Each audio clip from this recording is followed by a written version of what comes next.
Welcome to the Carnivore Cast, the podcast focused on the carnivore diet and lifestyle, with practical advice from successful carnivores, citizen scientists, and top researchers. I'm your host, Scott Meslinski, and I'm here to speak with experts and experienced carnivores to get answers to your biggest and meatiest questions while helping you live your best life as a carnivore. Michael Goldstein at Bitstein is a carnivore and Bitcoin maximalist. He's co-host of the noted Bitcoin podcast, president of the Satoshi Nakamoto Institute. Most listeners will know his site justmeat.co, which is a carefully curated set of resources and links all about a carnivore, all-meat, zero-carb diet. Welcome to the show, Michael. Hey, Scott. Thank you so much for having me. It's an honor. Been listening pretty regularly since episode 1. Oh, awesome. I really appreciate that and glad to have you on. So I'd love to just start, Michael, with, what was the motivation behind justmeat.co? I think a ton of people have visited it. I have it as one of the first things on my resource page and sort of copied it when I made my resource page. It's such a good collection of information, but what motivated you to make that? Yeah, thank you. So basically, part of the issue with trying to tell people about carnivory, especially back when I had started getting into it, I've been a carnivore for over 3 years now. So I started in December of 2015, and at that time there were not like good places to just point people to if you wanted to give them information. And of course, when people hear about the carnivore diet, they're, shall we say, like overwhelmed with skepticism. They just nothing about it makes sense based on the current paradigms of nutrition and public health and all of that. And meanwhile, from the carnivore perspective, they're not incorrect that we don't have scientific literature. There has not been, scientists have not been doing their job. So we do not have, a bunch of papers on people doing random controlled trials on, various ways of carnivorous eating or whatever. And instead, we have to draw our, beliefs about, how we think we ought to eat from many lines of evidence in many disparate places. We look to human evolution. We look to personal anecdotes. We look to anthropology. We just look at the physiology of humans, and there's all these different things, and it becomes this giant weird web.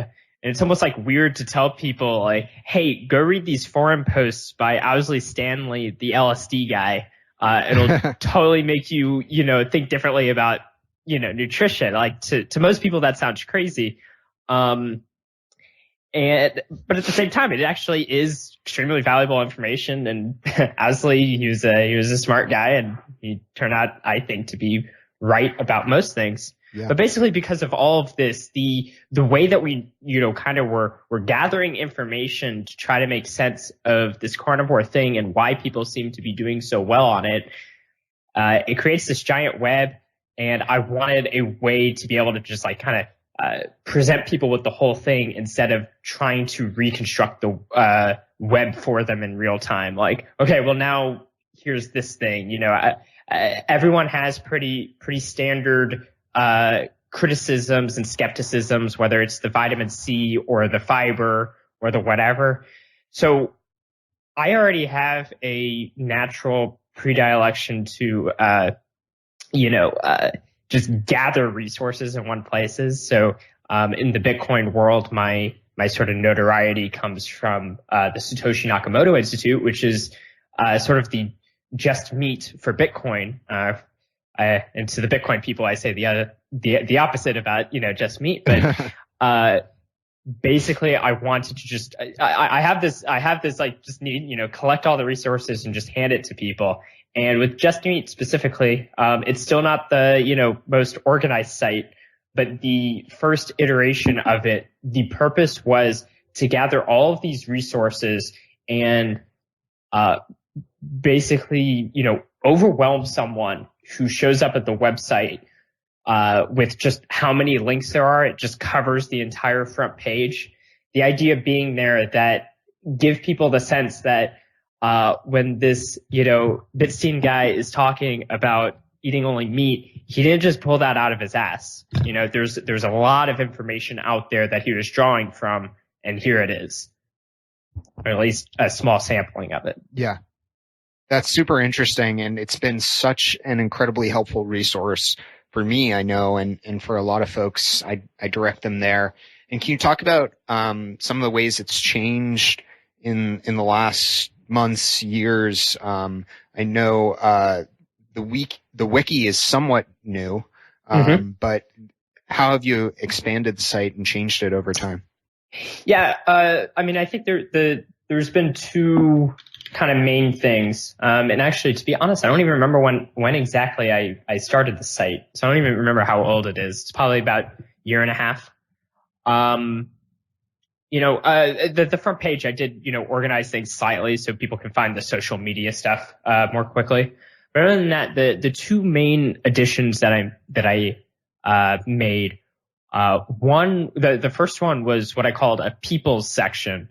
And this is where I was trying to start collecting quotes from old books of, explorers and travelers and anthropologists, whoever else, about various people they come across who were eating a primarily meat, if not fully carnivorous diet.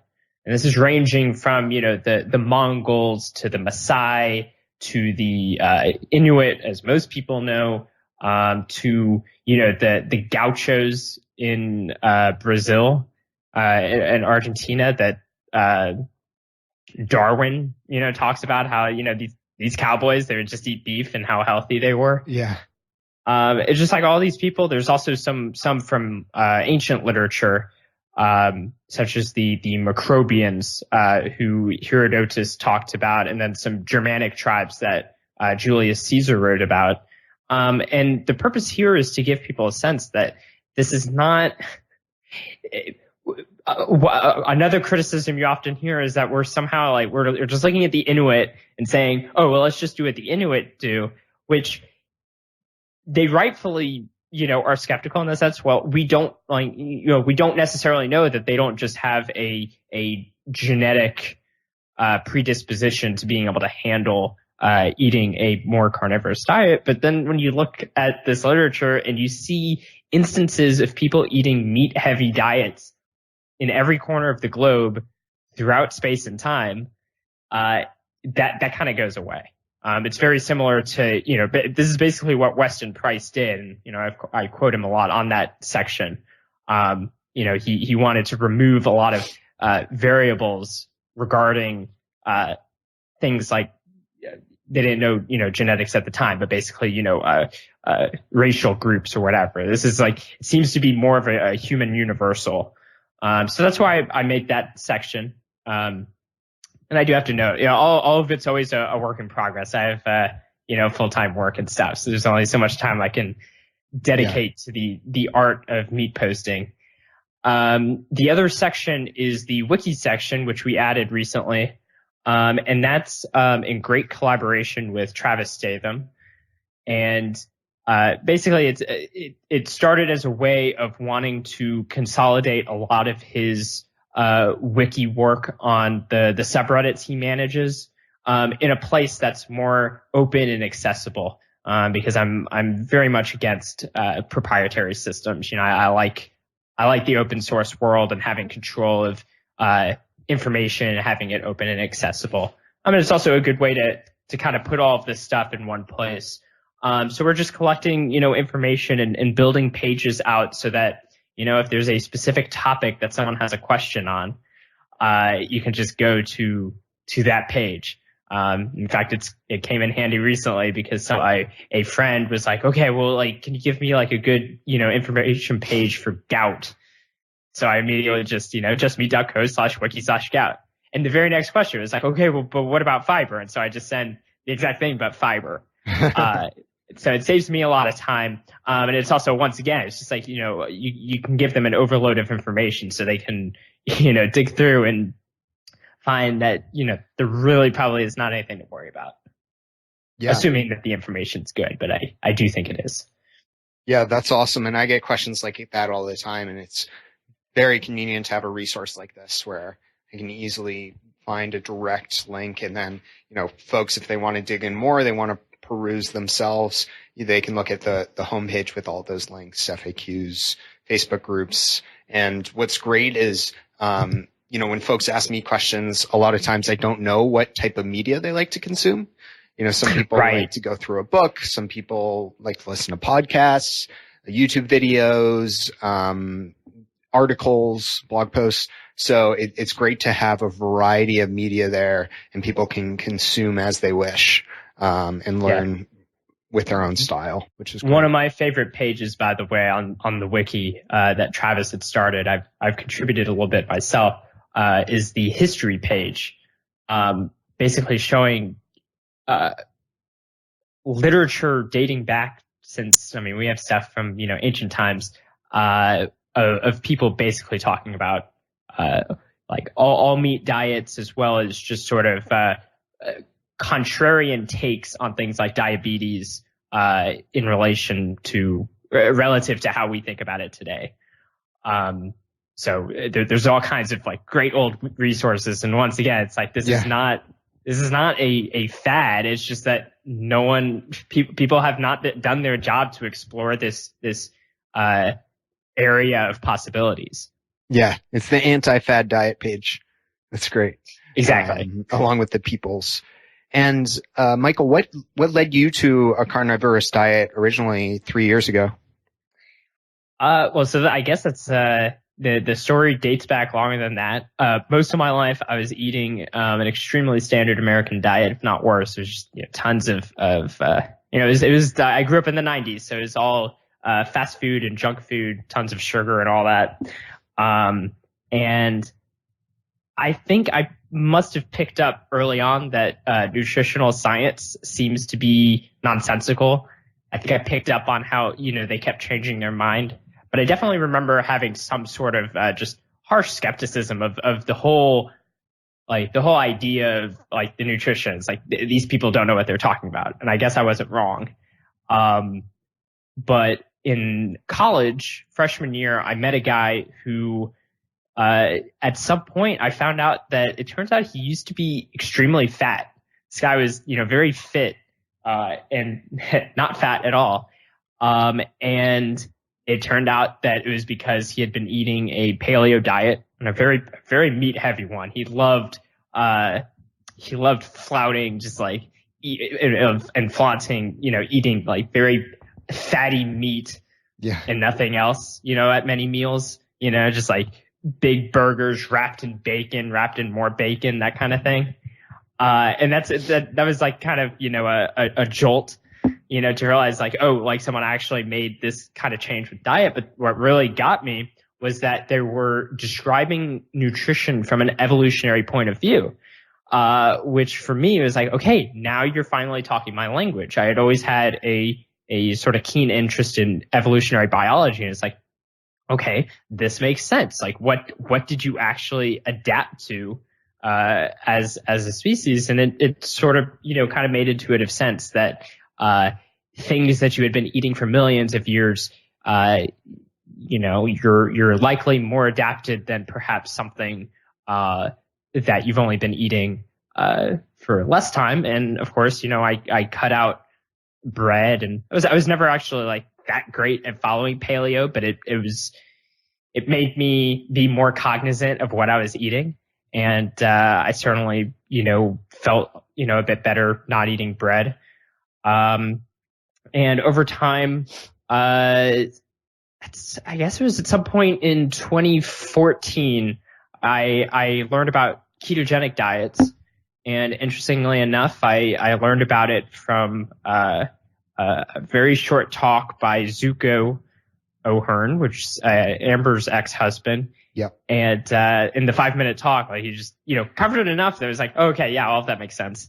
And I went sort of gung-ho on learning about that. And of course, because of him and Amber, the first resources I saw were carnivore based. It was like, well, if you want to try doing the ketogenic diet, the best way is just not eat anything but meat. So I got a glimpse of it. And I thought it was interesting. I don't remember if I really tried it or not, but I knew that was that was something that exists in this world, is people eating only meat. And then, about a year later, I kind of revisited that, and I saw websites like zerocarbzen.com. And on there, I was seeing interviews with a bunch of people, including at the time a now sort of lost to history interview with the Anderson family. And when I saw that, like, I knew that, you can eat only meat and you're probably not going to get any, issues, maybe. I don't know. But I saw the Anderson interview, and they talked about how they were basically eating nothing but ribeyes for 20 years. And you have these pictures of them. They look, very healthy and strong, great family. And I totally thought it was fake. I did not. I thought it was just, kind of, you go on the internet and there's all kinds of, just fake nonsense. People make stuff up. And I thought it was fake until I was getting on some of the carnivore groups, and who was in there but the Andersons, it's like, oh, these are actually real people. And at some point in, I guess, late 2015, there was just a period of time where I went down the rabbit hole, and I read everything I could find from Owsley Stanley, and I read Stephenson's book, and I read, everything that Amber had written, and, I was just consuming all of this stuff, and just over time, it just made more and more sense. And I gave it a try, and it just, haven't looked back. Interestingly enough, like, I never had, major health problems. I wouldn't say that I was the most healthy person or anything. I was eating a really terrible diet. And I think had I not changed my diet, I would be extremely unhealthy by now. But at the time, it wasn't like I was addressing anything. It was just, I was being a person who, likes being right about the world. I want to know how to properly eat, and doing enough research and trying it myself, found just like, like everything about this makes sense.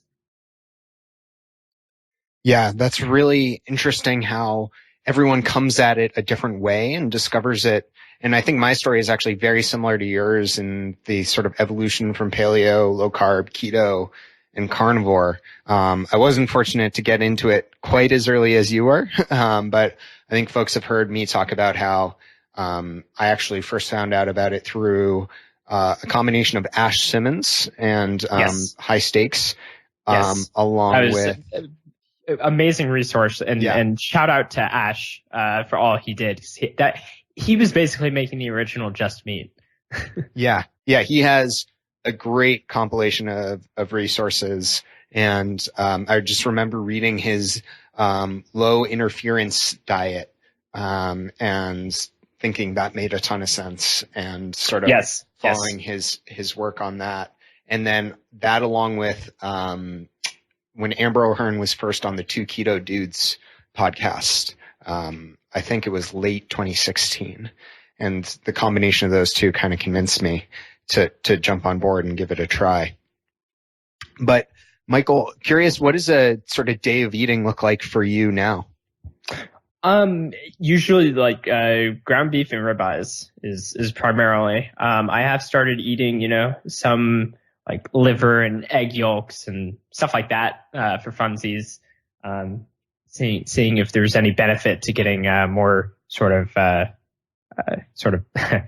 it's like it's taking a vitamin pill, but actual food. Seeing if there's any benefit to that. But yeah, mostly just, ribeyes. When I get ribeyes, I go to Costco and I get the whole subprimal, so it's untrimmed, so it's nice and fatty. It's nice. I get sad going to the grocery store and seeing how they trim the fat off.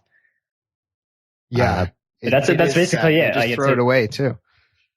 Yeah, well, I mean, they throw some of it like into ground beef, but yeah, a lot of it just goes in the trash. It's like, I will take that. And surprisingly, you can sometimes, people who are on a budget, they should go talk to their butcher. You might be able to get quite a bit of good stuff for cheap, if not free. But yeah, no, I mean, I keep things extremely simple. I eat once or twice a day and have, about 2 pounds of meat or so. Pretty standard carnivore fare. Yeah, that's great. And it's awesome to keep things simple and find out what works well for you. I love Costco, and it's so popular in the carnivore community, but I'm going to say one bad thing about it, and I'll probably get a lot of hate for this, but I don't like how their steaks come in giant packages, because then when I open one, I feel like I have to cook them all or rewrap them. I like going to a grocery store and just buying like individually wrapped ribeyes. Gotcha. It's not as cost effective, but if you can find them on sale, it's great. Yeah. For me, I mean, I usually butcher it, and then I often, vacuum seal it, just put it in so I basically, individually wrap it myself. And that stays fresh as long as I need it. But, if I were to buy steaks like that, I usually, just leave it out in the open in the fridge, and it kind of, dries out, and then ends up having like the nice crust on it. For some people with, histamine issues or whatever, that can sometimes cause some problems. But barring anything like that, it's like a poor man's dry age, and it actually makes it really tasty. Yeah, I've done that a few times, and it's great. I know Amber O'Hearn is really into that too. And I've seen people buy the entire subprimal, and they just keep it out in the open in their fridge, and just as they go, they just slice off what they need. I kind of want to try that, actually. Oh yeah, that's a good technique. I like the people who have hooks in their fridge to hang the steaks. That's definitely next level. That was me in a prior apartment when I had wire shelves.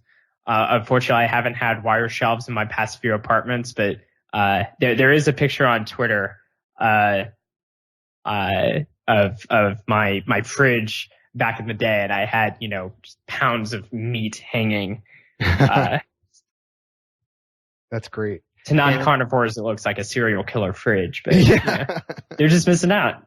Yeah, they don't know what they're missing. And Michael, you spent a lot of time in this space, and I'm sure you've seen and studied a lot between the Andersons, like you say, and folks like Charles Washington and other zero carb carnivore veterans versus the kind of PKD, paleo-ketogenic diet, and Frank Tufano. And I think, I like to try to bring those worlds together and say there's not as much disagreement as sometimes it seems like. But, how have your views kind of changed and evolved on things like, the inclusion of organ meats or the importance of nutrient density, grass-fed versus grain-fed, some of those topics? That's an interesting question. I mean, I tend to keep just a very open mind. And I assume when people say something's working for them in this, that it's generally actually working for them. And, I don't question Charles Washington's health. That'd be kind of ridiculous of me, to be honest. He's doing great. And, so are the Andersons and all that. Mm-hmm. And especially at this point, like I know them personally. It's not just random people on the internet. So, I like to keep an open mind. So I try not to take sides in this fight, but kind of just trying to understand, what the different benefits might be, and hoping that one day scientists will, finally come do their job and actually help. As far as the organ meats go, I've started eating some, and I think I notice some benefits, but I don't know if that's generalized, like generalizable, if that's a word. Mm-hmm. It's just I try it and it's like, okay, but like I don't know. My assumption is that someone who is dealing with a serious deficiency will benefit from eating these foods. But it's not obvious to me that it's necessary for all people. I've heard anecdotes, for instance, from pregnant women who were dealing with iron levels, and liver was the one thing that really helped them. So there's, contexts like that where organ meats might be especially beneficial. But it's not necessary. It's not obvious to me that they're absolutely necessary. And there's sort of arguments I can see from both sides. And I simply don't know enough about the actual anthropology to know, what the Inuit, for instance, were really doing, because you can take things out of Weston Price or Fat of the Land. You can take many different things out of the writings and craft a different take on it. But Stephenson will sometimes mention that they eat organ meats, but then, in an interview, he'll say that actually they threw like all the organ meats to the dogs. So it's just, it's personally, I don't know enough to really have a good standing on it, but I'm trying to learn from everyone. My main point to people is, I think people are really turned off by the idea of eating organ meats. And based on some people in the community, there might be like a reason for that. But they're turned off. What I'm more focused on is just like assuring these people, it's like, if you don't want to eat organ meats, like don't let that stop you from including more meat in your diet. And likewise with the grass-fed versus grain-fed, I tend to be skeptical about a lot of grass-fed beef. I think other animals, from what I understand, the having non-pastured diets has a much bigger effect on the quality of the food. But with beef, they already, eat grass most of their life. They're out there grazing. And it doesn't seem to affect the quality as much. And there's a lot of mislabeling too. Right. Yeah. And even a lot of things that are called grass-fed, like, it's not high quality simply because it's grass-fed. There's a lot of stuff that goes into good ranching. But with regards to that, people, I see this a lot in the paleo community. They're totally fine with easily telling themselves that they need to eat, a Neolithic food like broccoli because of some arcane compound found in very small amounts that Rhonda Patrick talked about. But they want to stay away from fatty meat, especially the fat part, because you got to get the healthy fats like olive oil and stuff like that. But like they stay away from meat unless they can have like, some New Zealand beef that was watched over by some, shaman on some like happy pastures. Like has to be this, like utopian vision of how a cow is raised. And that's the only reason that's the only way you can get quality beef. It's like, no, I honestly think even if McDonald's beef is not, the 100% best quality, I tend to think that you're better off by displacing modern foods and a lot of plant foods with the McDonald's beef than you are avoiding it just because you didn't get the perfect. So don't let perfect be the enemy of the good enough. Exactly. Completely agree with that.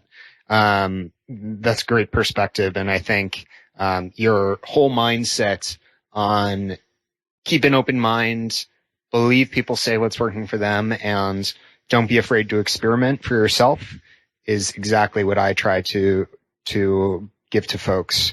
And I think it's perfectly appropriate and a sign of intellectual honesty to say, I don't know. And we don't know. And I think Sean Baker posted a video recently on organ meats, and he said exactly that. And I also thought his theory about how there were more fatty ruminants when there were megafauna, and it was very easy to get access to really high-fat animals. But then as animals evolved and we killed off all the fat we made them all extinct, all of the wild animals were a lot leaner, so we had to eat the organ meats and things like marrow to make up for the lack of fat. Oh, right. So you can get like the suet around the kidneys and stuff like that. Exactly. Yeah, that's like another plausible thing, but unfortunately none of us were actually there. So it makes it difficult to know it's an idea. What was actually going on. We're all just speculating. And you did mention, the Paleolithic ketogenic diet, and this is one reason that I have massive respect for the fine folks at Paleomedicina.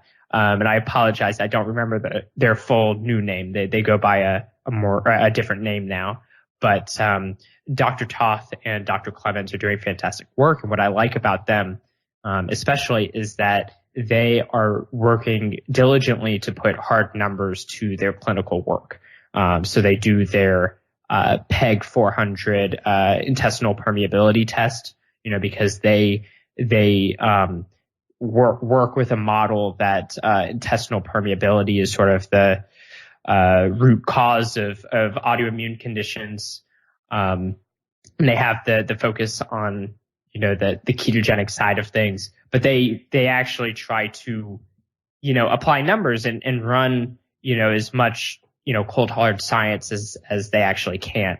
And because of that, I also makes me assume that they have, they know what they're talking about, especially in the context of treating acute illnesses, which would go back to, if you have a major deficiency or an extremely impaired gut, it may very well help to be consuming a lot of, liver and, other organs that contain nutrients in abundance that are used to, rebuild the gut lining and stuff like that.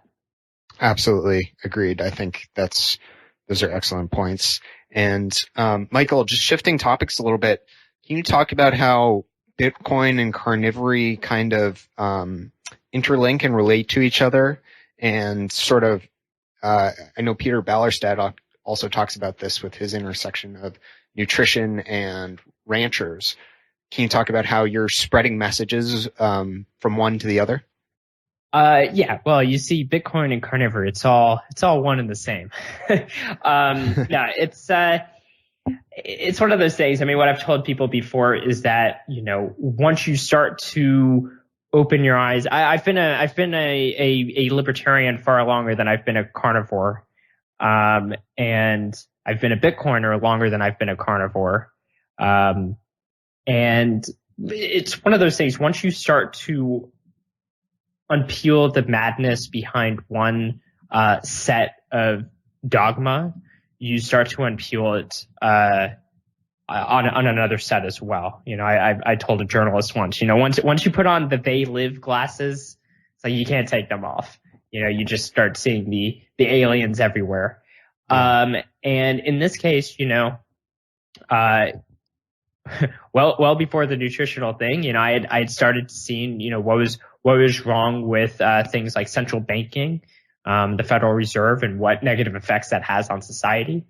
And if the government was pushing that and all of these other things that, I think are detrimental to society, it does seem strange to be thinking that, like, there's a thing called Gell-Mann amnesia when you're reading the news.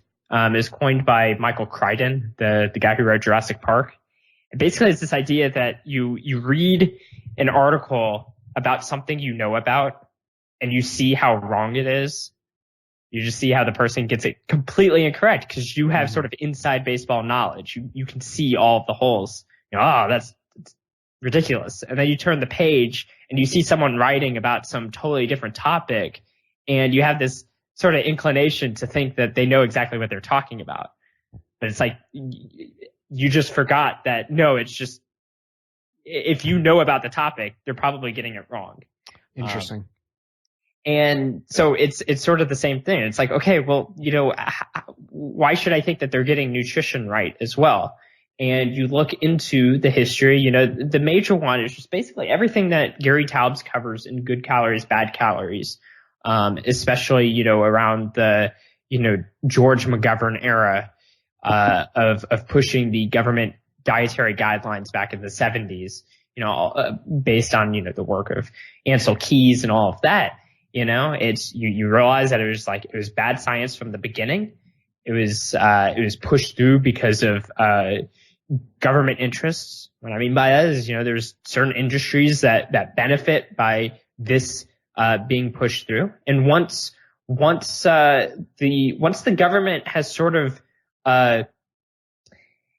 put out the guidelines, they're also the ones who give out most of the scientific grants and are paying for the research. And so you just have this issue where all of these institutions start to and researchers and everything just start to converge on a specific paradigm completely, out of fiat.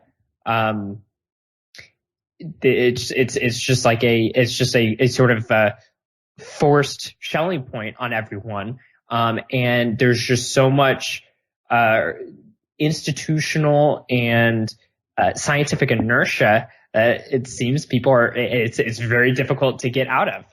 And, I have a hard time coming up with a good example for you right now on the show, but I know I've seen instances where people wanted to study ketogenic diets or, low carb, and they actually had a lot of trouble getting the funding they needed. And you look at the state of nutritional science, and low carb is, 150 grams of carbs a day or whatever. And then the rest of it is, canola oil and all kinds of other crap that they're feeding the rats. Right. So anyway, that's basically like the real connection is just you realize that, they're not just wrong about some things, they're wrong about pretty much everything. And just having what I think is a healthy skepticism of it all, and trying to reassess these fields of knowledge from more first principles. So with Bitcoin, we approach it, at least in my circles, we approach it with what's called Austrian Economics, which is an old but largely like disavowed form of economic thought that focuses on the logic of human choice rather than trying to come up with mathematical models. The 20th century, they loved just turning everything into math, even when it didn't make sense. Yeah. And human economics is not something that can be described in math per se. You can describe some of it, but the mathematical language does not really add anything. It's just changing the symbols. But once you've sort of bitten that apple, then you start moving the symbols around and you just start making stuff up. And the paradigm in our economy is one that's it's very Keynesian, and basically they just move these models around to just show that inflating your money helps the economy for various reasons, but when it comes down to it, it's all to hide the fact that it's just wealth redistribution from people less connected to the money printers to those more connected to the money printers. And it's just all this, it's a giant game of charades, in my opinion. And in nutrition, I think we see a very similar thing where a lot of the so-called science around nutrition is just rationalizations for why, you should be handing all your money to General Mills, or, whatever, big food companies that have an interest in, increasing their margins and lowering their costs as much as possible. Because, if they can get you to eat a thing that's called that everyone decides is called food, but it costs really cheap, but they can, make a lot of money off it. That's good for them. And in a sort of, objective side, like it's hard to blame someone for like figuring that out. It's like, well, if this person's going to decide that this is food, then, give it to them. But then it also gets bad when you're also actively pushing to, rationalize why this should be called food. And some people need to stand up and kind of question that. I think what they tie together is, there's many reasons to believe, and I think a lot of research should be done on this economic history of how inflationary money is tied to the degradation of the food supply. And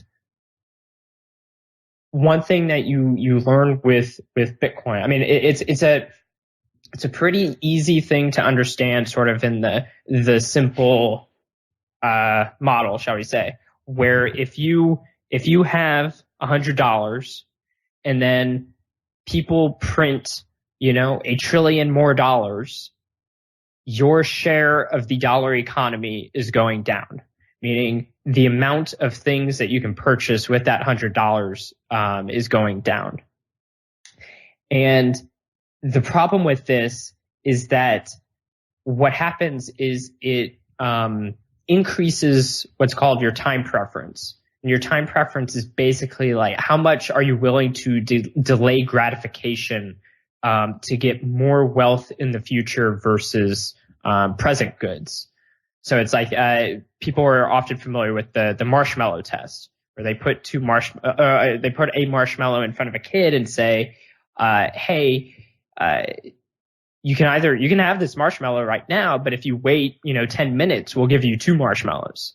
And you would say that the kid who waits 2 marshmallows waits the 10 minutes to get 2 marshmallows has a lower time preference. Of course, people listening to this podcast would have, wildly different feelings about that measurement and all, but that you still understand the point. If you have a money supply that's constantly increasing, especially at an unpredictable rate, it becomes very dangerous and against your own interest to be holding on to any money. Instead, you want to get rid of your money as fast as possible because tomorrow it might not be worth anything.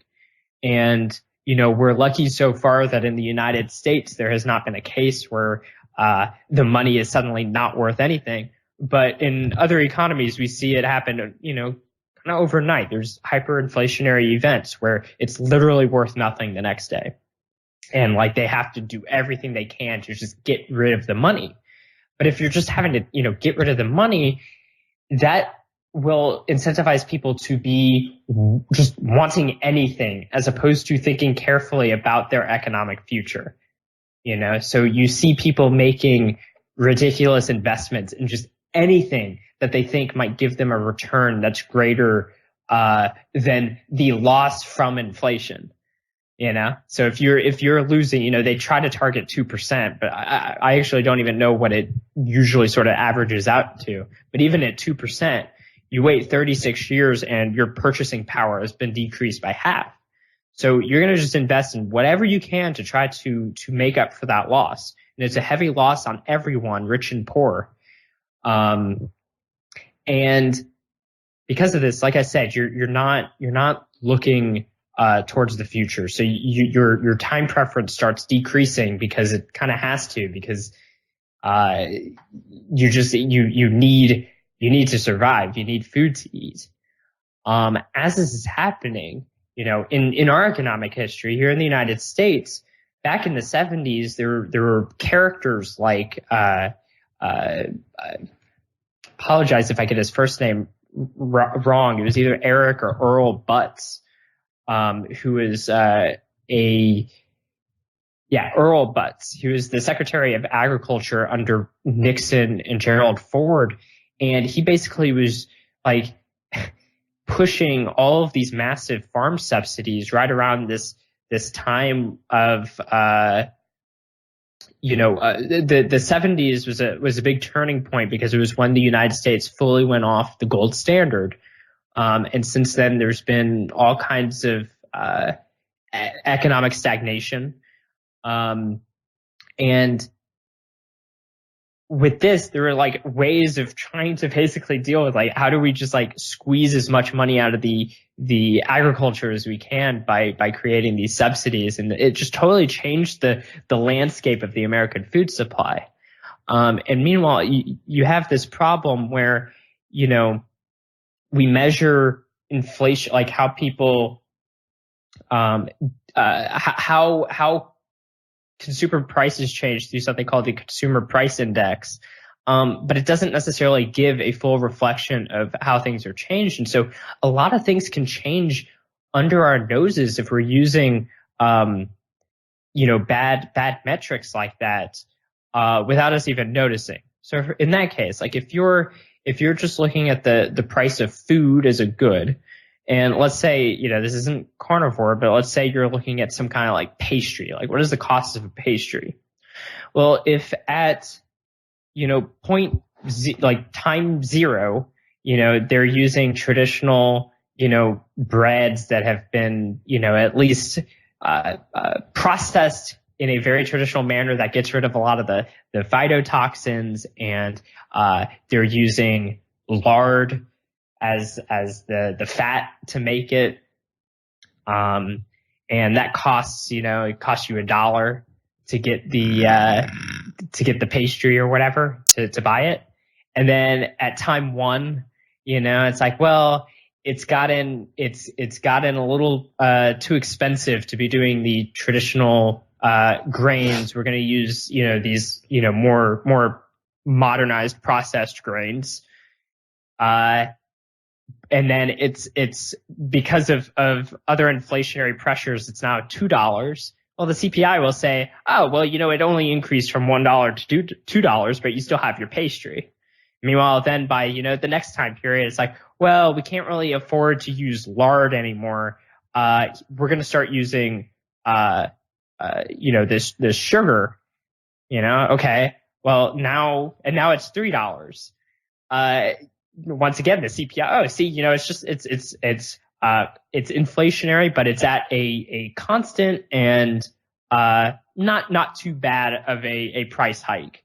And this process keeps on going. And now, from what I can see, you go to the grocery store and everything that is not at the meat counter is just full of ingredients that humans did not have just a few decades ago. Like canola oil, I think, was first brought to the market in, I think, 1974. And it originally came from, disgusting, like industrial usage. And they suddenly, like, they were working hard to find, like, okay, what is the thing we can do with this that makes it not kill people so we can call it food? So the ingredients just get worse and worse, but they get to like, hide this fact that we can't even, it's actually like rather expensive now to eat healthy food, when our grandparents and our great grandparents were able to get by eating very healthy food because it was the norm, to be using lard as a cooking fat and stuff like that. They were able to do it just fine. And they certainly were likely not as materially as wealthy as us in many ways. And so I see in inflation as this pressure that under the how do I put this? It's it causes just degeneration of the food supply almost without us knowing, unless you become aware of what is the thing, what are the things you actually need to define food as in order to protect against it. And so when you have people who can from one angle be inflating your money away, from another angle be getting you to believe that a food that is inferior is actually just a substitute good and is just as good, and you get this from all angles, over time you end up with a food supply that is all ersatz food and none of it is real. And so, like I said, like this is, in many ways, this is more speculative. I'm yet to see like a good, well-researched dive into all of the aspects of this process. But I do tend to believe that this is very much what might be occurring. And if so, this does tie Bitcoin and Carnivory together very nicely, in the sense that if the world adopts a sound currency like Bitcoin, people have more of a propensity to save and think about their economic future. And because of that, their wealth will increase, meaning their ability to afford real food will increase. And not only that, but they will care about the future value of their capital as well, their bodies being one of those pieces of capital. And therefore, they're going to want to be making better decisions about how to keep their capital in good, healthy shape long into the future, as opposed to now. I mean, we didn't even touch on the sort of medical side of all of this, which throws, an even bigger wrench into it. So that was a very long-winded way of trying to get at what some of the connections are, because I do think that there, it kind of is all one thing. Like the food is part of, like, it's an economic good, and it's going to be shaped by our economic system and economic wealth.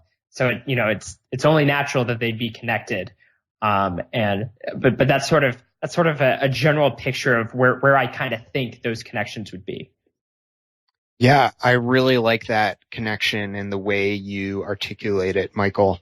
And I think we're just scratching the surface on it, like you said, and it would be so interesting for someone to put the arguments in kind of a long form book. And I know Safdine Ammous in the Bitcoin Standard talks about how Bitcoin and devaluing currencies and inflation and government control of money affects things like art and various consumer goods, but the direct tie-in with food and carnivory is fascinating to me. And I'm sure folks, after listening to this, a lot of carnivores may want to learn more about Bitcoin.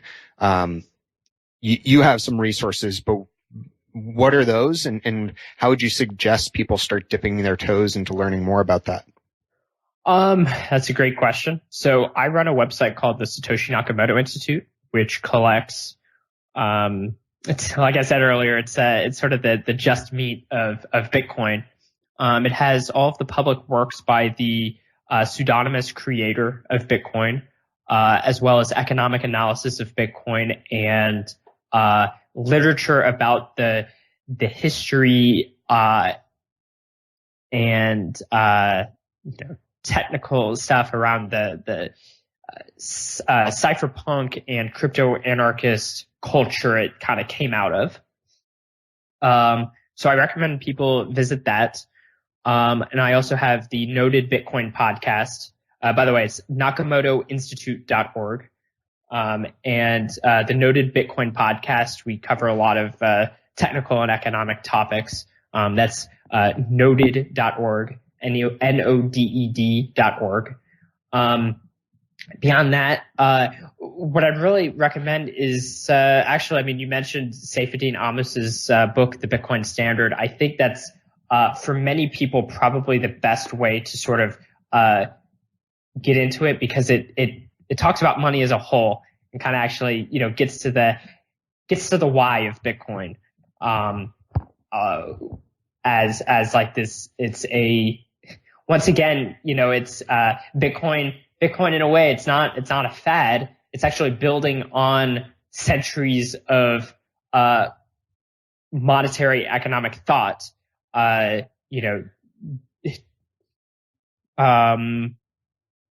he puts it in that context. So he goes over the history of money and how unsound money has caused issues in society. And finally, introduces Bitcoin and explains why the properties of Bitcoin make it such a great money. In fact, probably like the greatest money monetary good that the world has ever seen. So that's a very good one if someone really wants to understand the why of Bitcoin. And then if they want to know the how, which is another can of worms, there's a book, Mastering Bitcoin by Andreas Antonopoulos, as well as all sorts of resources at a Bitcoin page. That's lop.net/bitcoin.html. That's lopp.net/bitcoin.html. And that's kind of another very justmeat.co actually inspiration that will guide you to all kinds of technical resources, learning materials, and all of that. Yeah, that's awesome. Thanks for providing those. And you also help Sean Baker with the meatheals.com website. Is that right? Yes. And by the way, you can actually go just to bitcoin.page. That would be much easier to remember than that other URL. I'll link that in the show notes. Yeah, Meat Heals, Sean Baker had wanted to start that, and he enlisted me to help some of the technical stuff and handling a lot of submissions. So people send in their stories of their testimonials and how Carnivory has helped them. I mean, it's been fantastic. There's been just some absolutely incredible stories, and that's been a lot of fun. And it's always just heartwarming to see people change their lives so much for the better just by changing some of the food they ate. Yeah, I love Meat Heals, and I love the indexing functionality as well for folks who have certain conditions or certain issues and they want to see examples of others, because, studies are powerful and logically studies make the most sense in science, but, people really respond to anecdotes, and anecdotes can be what people need to inspire them to experiment themselves. Exactly. So I think it's such a great resource and such a great idea. Yeah, a lot of people push back on anecdotes because, they're not trustworthy. They're not doing things in a very controlled manner. But the real point here is that, the anecdotes are not supposed to be the scientific explanation or whatever. It's not even necessarily scientific evidence. What it is showing many repeated observations that would make a scientific mind want to start forming a hypothesis. So I just tweeted this out the other day. All the time you hear, vitamin C deficiency. And someone comes at that with their preconceived model of how vitamin C and scurvy operate. And they say, they're going to get scurvy. But what they should be doing is looking at people who are not and asking the question, why is it that they're not getting scurvy? Well, what is the scientific explanation for this phenomenon I'm observing? And so anecdotes are just a preliminary way of collecting these observations. And I think it's fantastic. It really is inspiring. And, like he said, it does for the, intrepid explorers of carnivory. It does inspire them. It's like, hey, I'm going to give it a shot myself. And then they submit their own stories. And it just, keeps on building. We actually had an instance, so it was a couple of weeks now, that a vegan troll was able to send in a fake submission, and I published it. And then they were posting on Twitter like, haha, see, you can't trust anecdotes. I went in and just totally made this one up. And first of all, it's a very, dishonorable thing for him to do, because it's a community of people who, we're trying to be work in good faith and try to share good stories. So it's to come in, it's yes, if you lie to people, sometimes they get lied to. That's not an argument. But the other thing that was really funny to me about it was that when I went back and I was I reread it, I was worried that it was did I publish something that crazy? It was no, it was actually, it was a rather mundane story as far as carnivore stories go. I actually the vegan trolls ought to step up their game. They should have tried to get past me a story of overcoming 6 different cancers and curing their AIDS and all this stuff. And it's no, it's he fixed his digestion and depression and stuff like that. It's that's actually, it's almost boring once you've heard all of the other carnivore stories, especially by people you actually know and to be true. So it's that was a funny that's we kept it up with a warning of just, this was just a vegan trying to troll, but that's unfortunately people they get too worked up about anecdotes. because I don't think that anyone looks at anecdotes and thinks that that's proof of anything per se. I think it's just anecdotes acting as a good, like we said, sort of it inspires thought. And I like to trust that my readers are intelligent enough to be thinking on these terms. I try not to assume people are idiotic like that. But vegans, I guess, I don't know. Yeah, it's an interesting. People are just trying to find help, and it's kind of sad that someone would purposely attack that if it's helping a lot of people, and I think it is. And Michael, what do you have planned in the future that you're excited about, across justmeat.co, your Bitcoin resources and websites? What are you looking forward to? Well, long-term plans is we're going to take over all federal land in the American West and cover it again with roaming bison. I'm with you. Short-term plans. I want to see, more contributions to the wiki. So justmeat.co, I did make it open source now. It's all available on GitHub. And if you're not a technical person, don't worry at all. Like, if you want to just contact me with stuff you want to add to the website, we can get it added with proper attribution and all of that. But GitHub was just, I'm an open source coder, so it's just part of my ethos. And it's just kind of the way I operate. But it's all open and accessible. So I'm hoping more people contribute to the wiki, and we've had people show up and submit entire wiki pages. And we've had people show up and do some really nice front end design, make the site just look more beautiful. So thank you. You know who you are listening. So I'm looking forward to just kind of slowly getting more of that information built out.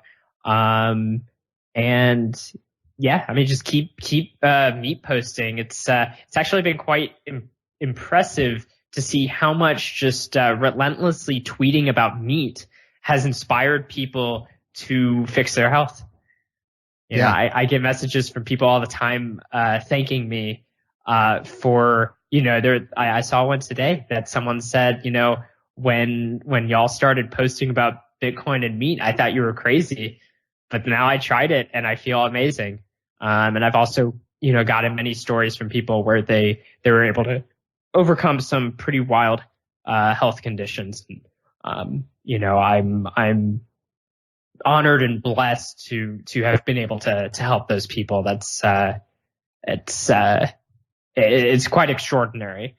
So I'm going to still be at it, definitely on Twitter, meat posting. We'll see what else we can do. But I think a big thing for me is just making sure that the information is out there and easily accessible for all of those who are interested. I can't expect the world to ever really believe what I say to be true. But those who are looking for truth might see my work and the information I've put out and study it and come to the same conclusion. And it'll bring good joy to their life and quality. And those are the people I care about. I want to help those who brace the remnant, as they say. Yeah, I think it's a noble task, and you're changing lives and helping a ton of people with making this information more available. So thank you for that, Michael. And I'll provide links to all the things we talked about in the show notes: Just Meat, Meat Heals, Noted, the Nakamoto Institute, Bitcoin.page. But where else can folks find you if they're interested in following you and your work? I think you mentioned Twitter, but like at the beginning, I'm Bitstein on Twitter. Michael Goldstein, but Bitcoin's better than gold, so you get Bitstein. So remember, so you can find me on there, and my DMs are open. So feel free to hit me up, and you can also find me at bitstein.org. where actually people who are listening, they might be interested. There's been a number of journalists who have written, pieces on carnivory. They're usually not so good because, you can only expect so much from a journalist and they have their own agendas. But what I like to do is when I'm interviewed with those, I like to post my full interview so people can actually see what I had to say as opposed to what the journalist said I had to say. So people might be interested in that because it gives a lot more context to a lot of my ideas. So that's Perfect. at bitstein.org/blog. Great. I'll provide all that in the show notes. And thanks so much for your time today, Michael. I've really enjoyed it. Yeah, thank you for having me. Thank you for listening to this episode of the Carnivore Cast. If you enjoyed this episode, please review on iTunes. It really helps us out. And share it with a friend.